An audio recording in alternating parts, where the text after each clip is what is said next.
مرکب ناقص جو مرکب اشاری ہے اس کے پارٹس مبتدا خبر نہیں ہوں گے، اس کے بھی اپنے پارٹس ہوں گے۔ اب اس کے اپنے پارٹس کیا ہیں ان کا ہم جائزہ لیتے ہیں۔ اس میں آپ لفظ دیکھ رہے ہیں، ایک یہ ہے جو کہ آپ کا اسم اشارہ ہے،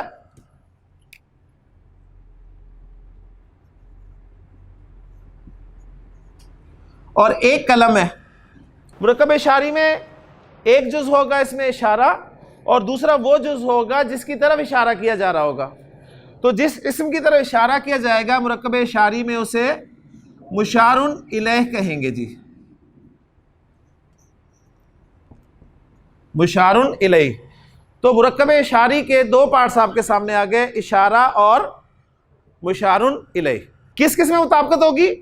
اس میں اشارہ اور مشار الیہ میں اسم کے چاروں پہلوؤں کے اعتبار سے مطابقت ہوگی۔ مشار الیہ کا معرفہ ہونا ضروری ہو گیا، لہٰذا جو بھی آپ کا مشار الیہ ہوگا اس پہ آپ الف لام داخل کر دیں گے تاکہ اسے اسم اشارہ کے مطابق بنا دیا جائے، یعنی اس میں اشارہ کی وسعت کے مطابق بنا دیا جائے۔ یعنی مرکب تام اس لیے میں نے سامنے رکھا ہوا ہے کہ مرکب تام میں وہ جو ہے کا مفہوم پیدا ہو رہا تھا وہ معرفہ اور نکرہ کمبینیشن ہو رہا تھا۔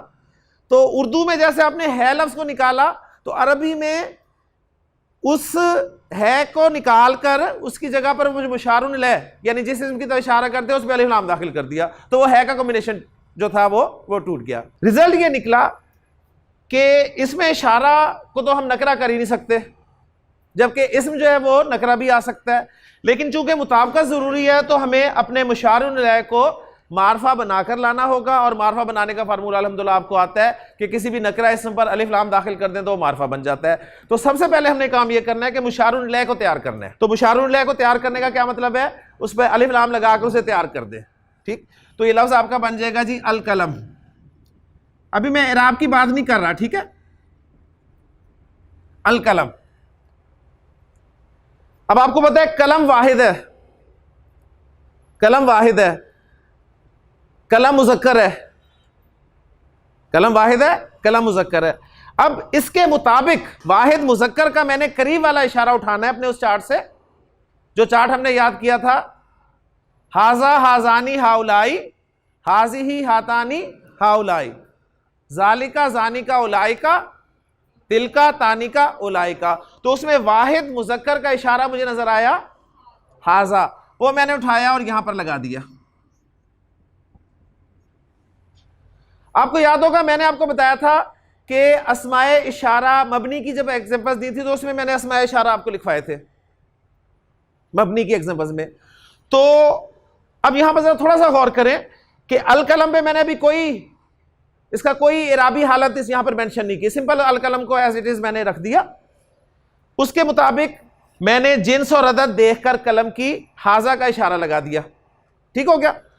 اچھا اب مجھے یہ پتا ہے کہ ہاذا کا اس میں اشارہ مبنی ہے، تو مبنی مینز رفع میں بھی یہی رہے گا، نصب میں بھی یہی رہے گا، جر میں بھی یہی رہے گا، تو مجھے کوئی ٹینشن ہے ہی نہیں کہ یہ کہیں ہاذا سے حاضی یا حاضو نہ ہو جائے، ایسا کوئی چکر نہیں ہے۔ اس نے ہاذا ہی رہنا ہے، رفع میں بھی ہاذا رہنا ہے، نصب میں بھی ہاذا رہنا ہے، اور جر میں بھی ہاذا رہنا ہے۔ ہاں اب یہ جو القلم ہے اس کو اگر میں رفع میں رکھوں تو واحد اسم کی رفع کیسے آتی ہے جی؟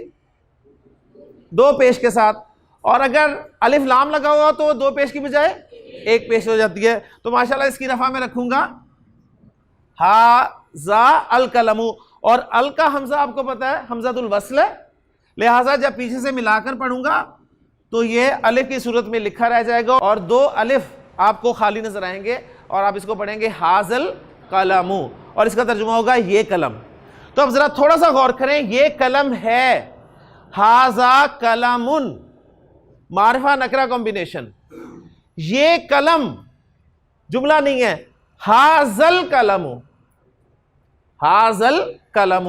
تو اردو میں ہم نے جملہ جب بنایا تھا ہے لگایا تھا تو قلم پر الف لام نہیں تھا، لیکن جب ہے ہٹایا تو قلم پر الف لام آ گیا۔ بس یہ دیکھیں اتنا سا فرق عرب کرتا ہے، اور کہیں جملہ بنا لیتا ہے، کہیں مرکب ناقص بنا لیتا ہے۔ تو یہ آپ کا مرکب اشاری ہے جی۔